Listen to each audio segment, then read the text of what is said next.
Well, thanks, Kevin. It's a total pleasure. Tysondog is one of my top 10 favorite bands of the new wave. Thank you very much. The band is here representing Cry Havoc and doing a tribute to Juan Mata. What can you tell us about the new CD? It's the next stage on from where we left off with Crimes of Insanity. Production's better, the playing's got a bit better. I think we've all got a bit older and a bit wiser, and some very good songs in there as well. Nice sort of typical Tysondog songs and that. Bit heavy, catchy, little ballad in there as well. So yeah, it's very, very pleased with it. Very pleased with it. It's not the first time you are here in Barcelona. You have been 2 times before. How was the first time with Metal Cover? Unbelievable. Couldn't believe the amount of heavy metal fans in Barcelona. We never realised our naivety, how popular heavy metal was in Barcelona. Got an absolute shock when we turned up a Metal Cover and seeing all these thousands of rockers. So yeah, really good. Love it. Like a second home to us now. Lovely people. Yeah. With Alan and Paul, you made a Tysondog from a band called All Christ. All Christ, yeah. Tell us about your first years, please. Rubbish instruments. No money. Just young kids. Just borrowing equipment and just learning to play the guitars and not being able to find a drummer was one of the problems. No one wanted to play drums, everyone wanted to play guitars and singers as well. We all used to sing it. Me, Paul and Alan used to do the singing very badly. No, Alan was a good singer, to be fair. Alan was pretty good. He sang on Eat the Rich. Yeah. And then of course we managed to find Clutch and he came and done the B-side, Dead Meat. So yeah, just learning what trade. That's all we were doing early days, and that playing rubbish venues and you know. How did you start playing the bass? There's no one else want to do. I found one actually. No, I found one. There's a big market in Newcastle called the Quayside, right on the Tyne, and me and Alan used to just play guitar together, just practicing, you know, in the bedroom and things like that. And I was walking on after I seen a bass, and I thought, oh, I'll have a go at that. So I started playing that. I quite enjoyed it. And then at the end, everyone was a guitar player. In Wallsend, there was the guitar players were like 10 a penny. Everyone wanted to be a lead guitarist, and I wasn't that bothered in that. So, and I wasn't that good either. But I can carry a bit of a tune, but I just like the bass, and that's all it was. It was just sort of something that I took to and enjoyed doing. So still do. How would you describe Tysondog? Crackers. Daft as a brush. That's a good one. Just having a good time, I think. The lads, we all get on. We're just talking about this morning, me and Phil. We all get on, we all have a laugh. There's no egos, no one wants to be, you know, the main band or anything like that. We all get on very well. It's just a very, very good band, you know. I wouldn't do it otherwise, you know. We're just saying some bands, there's a lot of conflict and things like that. Even the people that have left, like Alan and Rob, we still get on very well with them. Rob was at our gig the other night in Newcastle. Alan unfortunately couldn't make it because he was working, but wished us all the best, and even coming out with here, he'd sent messages wishing us all the best, and you know. So yeah, it's just a bunch of mates. Ever since I joined the band, we haven't had one argument, not one argument, and that's a good thing. You know, we get on really well together. Friends, you know, good friends. Why in Crimes of Insanity you included the cover of a Schools Out? Why? Yeah. I think at that time we were trying to get a hit. If I'm truthful, I think that time of the band we were trying to make it, and we had everything, the management in place. We had a promotion company in London called Durock doing some promotion for us, who also handled Girls' School and Motorhead. We had Eric Cook managing us from Venom. So it was all very driven to have a cover out, because I think Quiet Ride had done it, and a few other bands, Tigers of Pantang obviously, with Love Potion and My Name. And we were still only kids really, we were still only about 20ish and that, you know, so 21, so obviously we can't do it now, being 50-year-old. It gets a bit strange singing about schoolgirls when you're in your 50s and that, so that's why we don't do it anymore. It's still a great song, and I still love it, and I still play along to it. If I'm at home in the bedroom rehearsing, and I'm going through the albums, I don't like get to the machine on Crimes of Insanity, then just take the needle off the record and that. I still keep playing and rehearsing it, so we could still do it, but it would be strange. The latest addition to the band has been Steve on the guitar. Why Alan left the band? Just, I think work and family, he had a lot on. His son just got married last week, so he had a wedding to organise. It was just work commitments, really. He just didn't want to do it anymore, and we respected that. We tried to talk him out of it. He just wouldn't. He just didn't want to do it anymore, you know. Because we knew we were going to have to tour a lot this year. Knew we'd have to take a lot of time out to rehearse and write the album and that. So that's all it was. It's just purely a family decision for Alan, and you know, sure, wish him all the best and that, you know.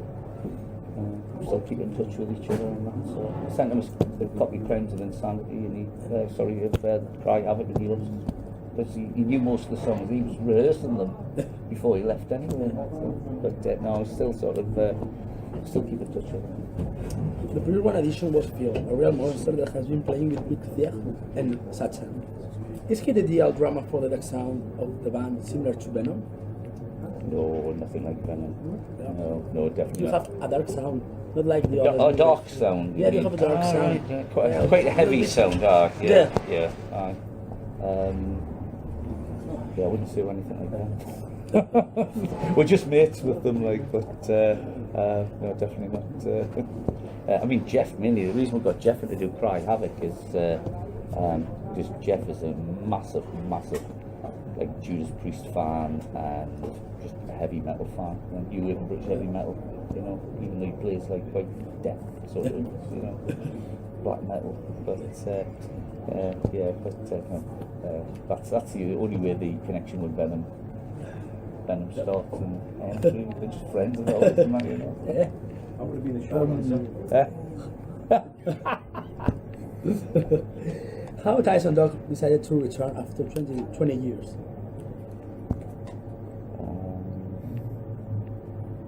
Boredom, probably. No, just sort of, it was just by chance, really. A couple of phone calls, and bit by bit we got it back together eventually, and that, you know, sort of in stages. It was an idea that had been flying around for ages. I mean, we couldn't find Paul, we didn't know where Paul was. He was sort of off being Action Man or something like that, so we didn't know which part of the world Paul was at.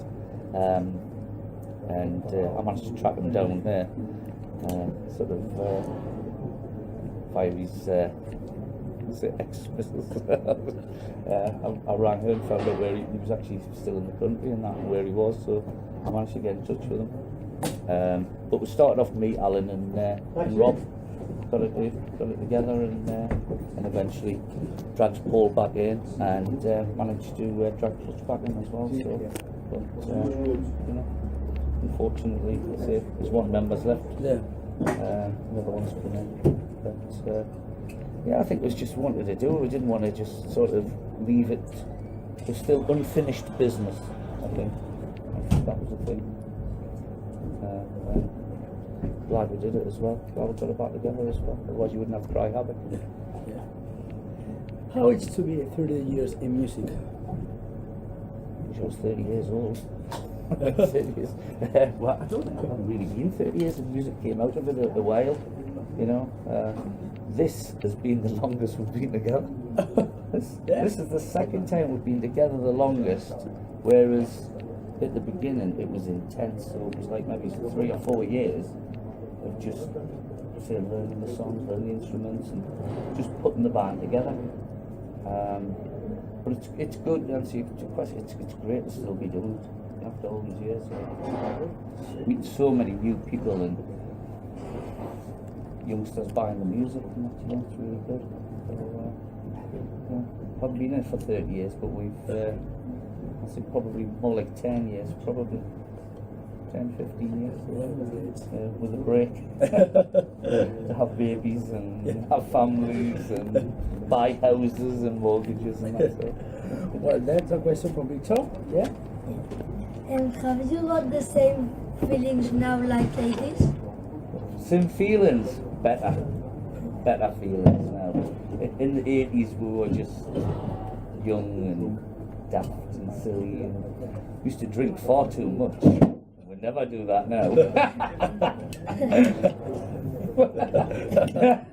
No, we're much better. We're in a better place now. We've all got families. We're all a bit more mature, and yeah, I think it's better now. I still wish I was 30. I didn't have sore backs and aching bones and things like that. Yeah, but thanks for that. Very good question. Thank you. I am from Avenger, sang in the band for a couple of years, right? Who? I am from Avenger. Just for a couple of months, really. Yeah, he was just. But it was too. No. He just done one gig with us. The Headbangers? Yeah, he done Headbangers open air. Wasn't really a full-time member of the band. He was still in Avenger, and he was just helping us out at the time.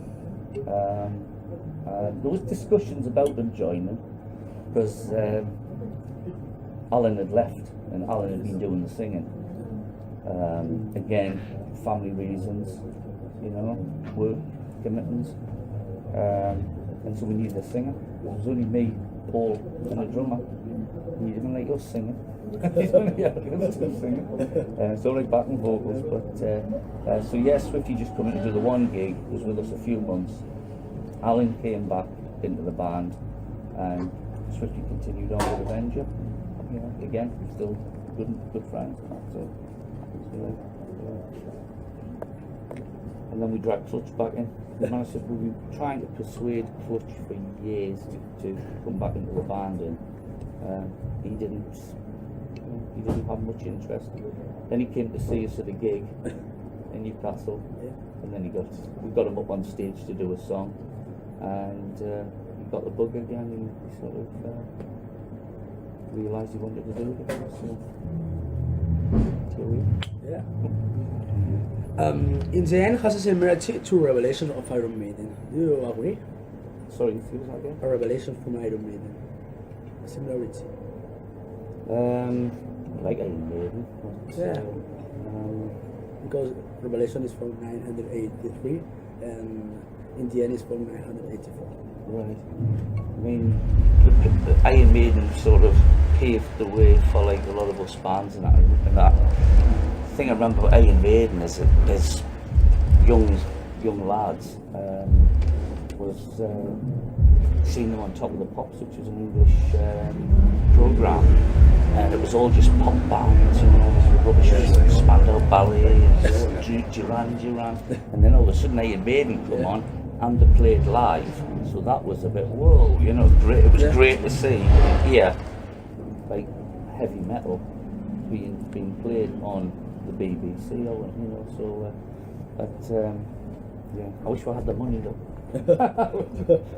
Wish I had a couple of quid more, but yeah, so it's great that they sort of really did sort of pioneer the way forward, and that, there was a lot of other bands who were similarly, or similar to them, which didn't really quite make it fell by the way, like Angel Witch and Praying Mantis, and there's a lot of bands who were around at that time, and that.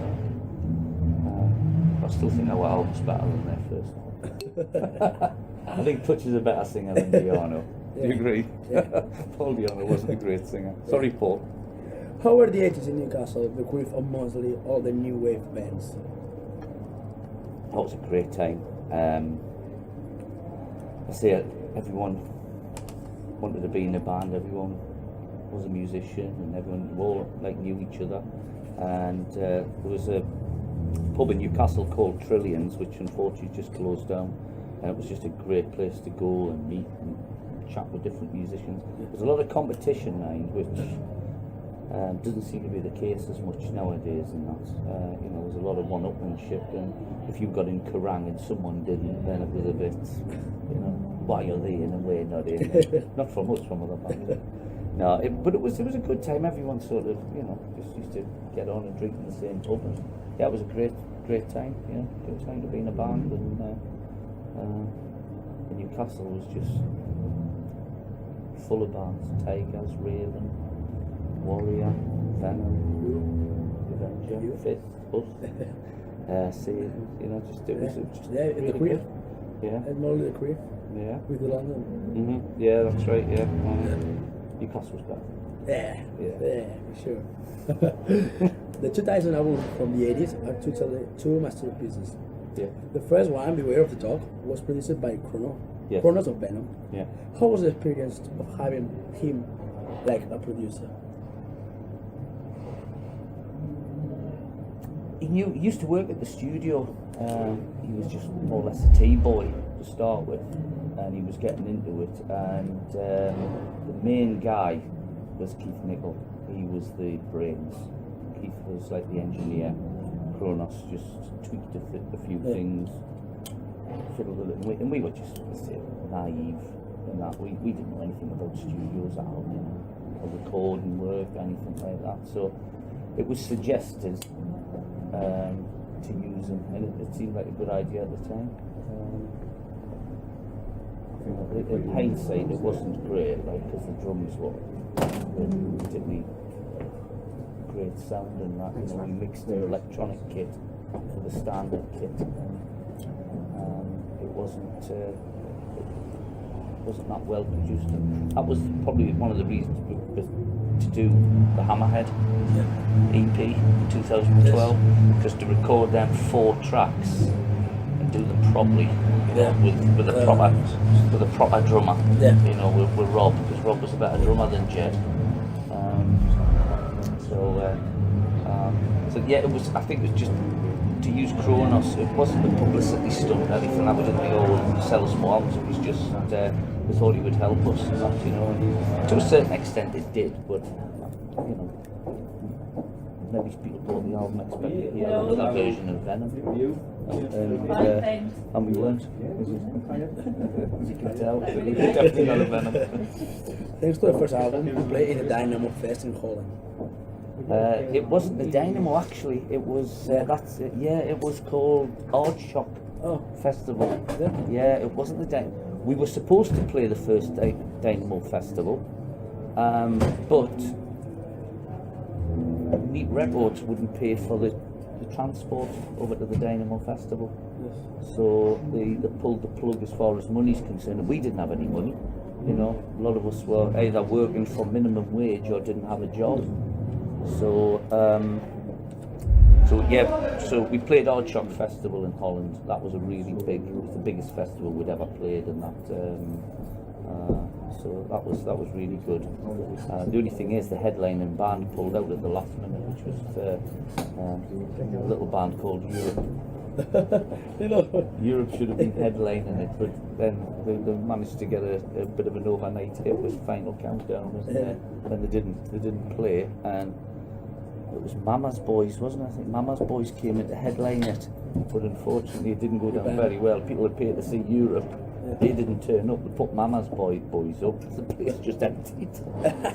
But we had quite a good slot on the bill, about the middle of the bill. And so it was a really good festival. But as I say, we're just young boys, and you know, sort of maybe drank too much, done silly things like sort of jumping over barbed wire with no pants on, things like that. It wasn't me. Mentioning no names. And my drummer on the roof of the venue. It was a big, like, aerodrome, like an old disused airport. And my drummer had a few too many, and next minute we're on stage, and look up and he's on the roof. So that was us when we were young. In 1988 was the worst year of the band.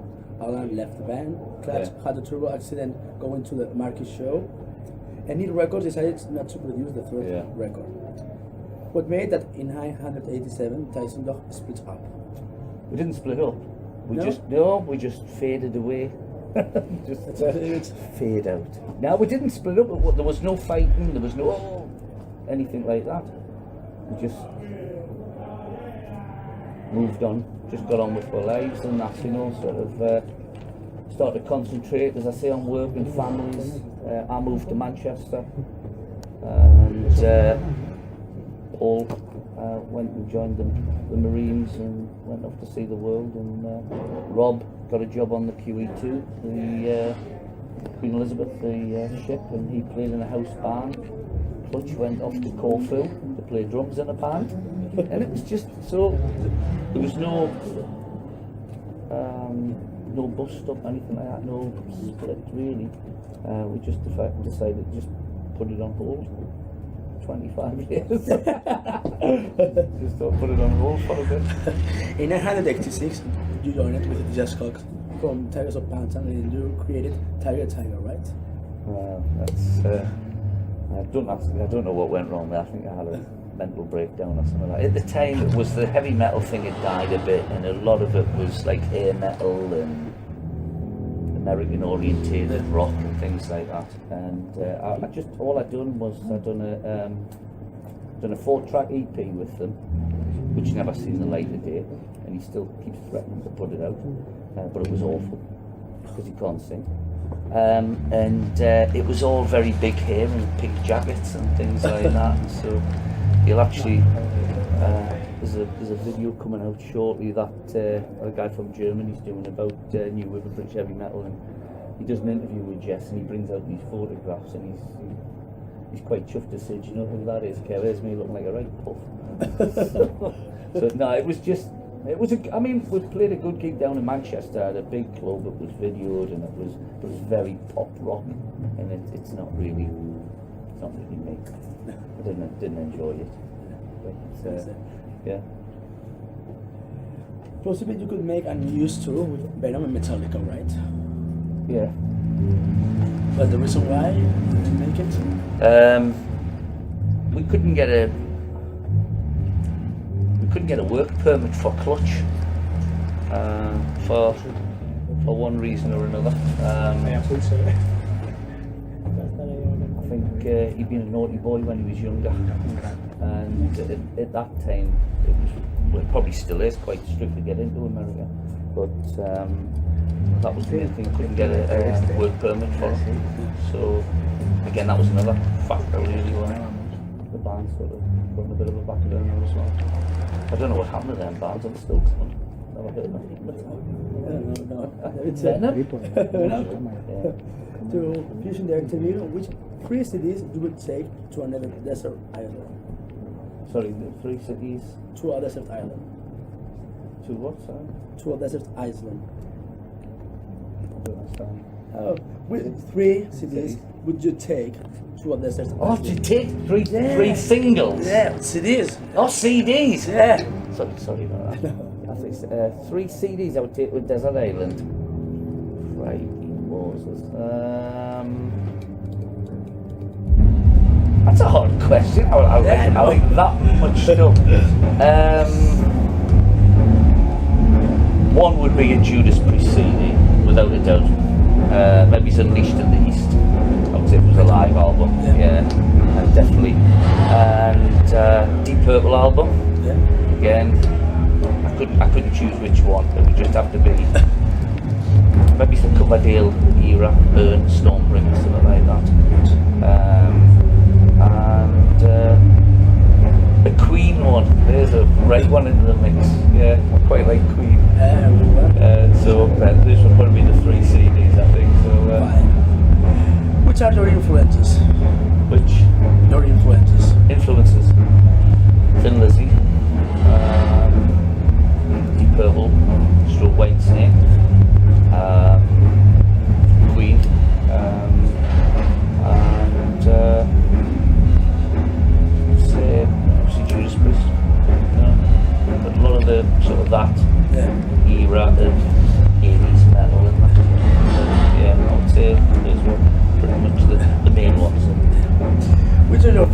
Tysondog album and song. Favourite song is Painted Heroes, and I like the version of Beware the Dog, mind you. It does drive very nice pace, but I really like the version on the Hammerhead 2012 CD. I think that's really that sort of haze on the back of your neck stuff. Yeah, I really like that. And there's loads of new stuff on the new album now. In fact, if we could, we would have played the whole album. It was really hard. I think we're playing 4 or 5 tonight, but we could have played the whole album because it's really hard not to do it and that, you know. You always want to do your new stuff and that. It's hard to drop sort of stuff as well. Have to, you know, take stuff out of the set. It was really been hard, like, to leave some songs out, like, you know. So, but yeah, but Painted Heroes definitely. Well, thanks, Kevin, for taking your time with the interview. To finish the interview, how do you want? So sorry, my Spanish is non-existent. I just thank you for this invite, and you know, it's all in the big man's memory. To one, I would say, you know, one matter. So thank you. Nice to be amongst friends. Lovely to be back in Barcelona again. Absolutely lovely place, and yeah, thank you for having us. Thanks for a fantastic interview. You're welcome. Cheers. Thanks very much. Cheers. Good luck. Thanks, David. Cheers.